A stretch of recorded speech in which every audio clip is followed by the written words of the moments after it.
বন্ধুরা, আপনারা কেমন আছেন? আবার আমি এসে গেছি একটা নতুন ভিডিও নিয়ে।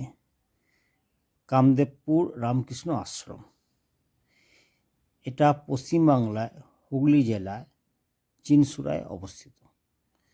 2024 সালে রথযাত্রার সময় উদ্বোধন করা হয়।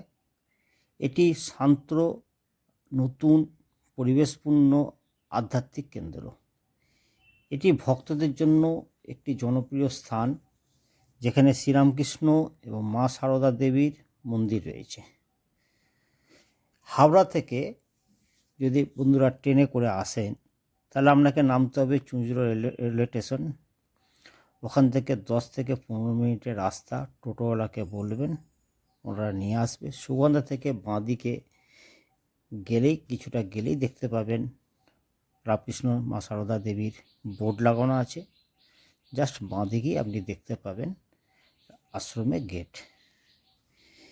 এখানে আপনার 11:30 অবধি আপনার ভোগের টাইম আছে। আর কুপন সিস্টেম আছে।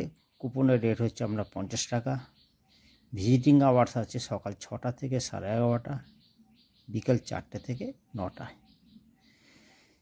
এখানে মঙ্গল আরতি হয় ভোর 4:30 থেকে 5টা। আর আপনার প্রার্থনা হয় 7টা থেকে 7:30।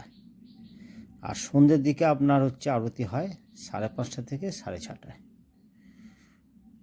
খুবই সুন্দর পরিবেশ,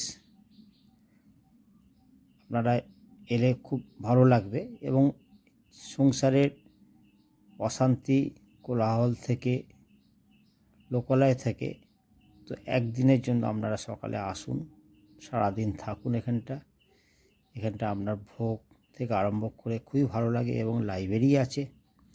লাইব্রেরিতে আপনি মা সারদা, রামকৃষ্ণদেবের বই পাবেন।